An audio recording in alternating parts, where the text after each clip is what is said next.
going to do a quick breakdown on building strength for Chaturanga. Chaturanga is part of the sun salutation, but it is also a preparatory pose for any advanced arm balancing posture. It helps to strengthen the shoulder girdle and your lats as well.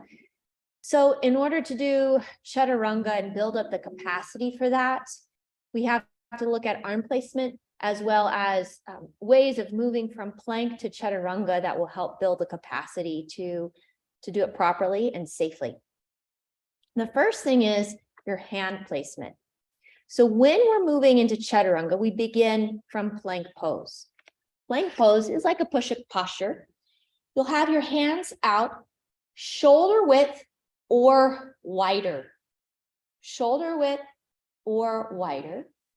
And you'll have your hand placement so that the index finger is pointing forward or up, and the rest of your fingers going out from there.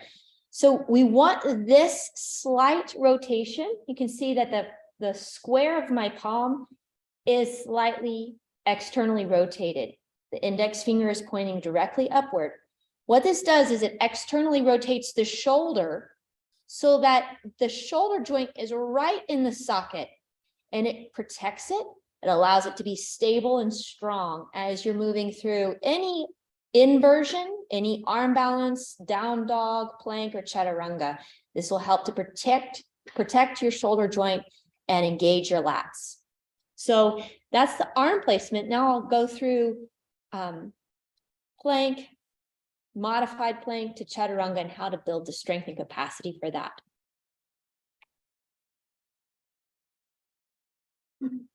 In our plank pose, again, our hands are as wide as the shoulders or slightly wider, our index fingers pointing upward.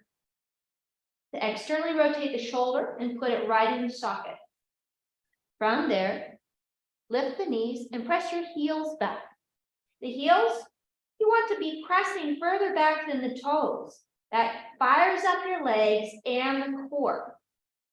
To build the capacity for Chaturanga, let me first demonstrate what Chaturanga is. Chaturanga is when you bend the elbows 90 degrees, lowering the body in one straight line, shoulders away from the ears, the lats engaged. So that's Chaturanga. But how do you build a capacity for that? We do that in the sun salutation by starting with a modified version. So on an exhale, you lower your knees down to the floor and allow the hips to come down so we have one straight line from the knees to the head. Sometimes when you drop the knees, people will leave their hips up in some sort of halfway tabletop or halfway modified plank. We don't want to have this bend in the hips. What that does is it releases the core from engagement. So from here, lower the knees and allow the hips to come down slightly. Push into your feet, and that fires up your arms. From there, bend the elbows back 90 degrees. Try to hug your ribs. Keep pushing into your toes. You can begin to build this strength and capacity by lifting one knee at a time, or then lifting both knees. Release all the way down. Flip the toes. Lift the chest to the bottom rib. Press the top of your feet down. Lift through the crown of your head. Squeeze the shoulder blades together and breathe into your belly. This is Cobra pose.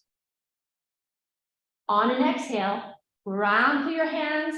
Flip the toes under. Lift your hips up and back. Pressing strongly into your fingertips, gripping the mat. Push your chest towards your thighs and let your head dangle. 3 deep breaths in and out. So again, plank pose, press the heels back, core is in. Draw the knees down into your modified plank. Allow the hips to follow. On an exhale, bend the elbows 90 degrees. Lift one knee, lift the other knee, or lift both knees. Otherwise, you can keep the knees down, but keep pushing into the toes. Lower all the way down. Lift the toes, lift your heart to the bottom rib. Deep breath in and out. Exhale to down dog, lifting the hips. Deep breath in and out. And release.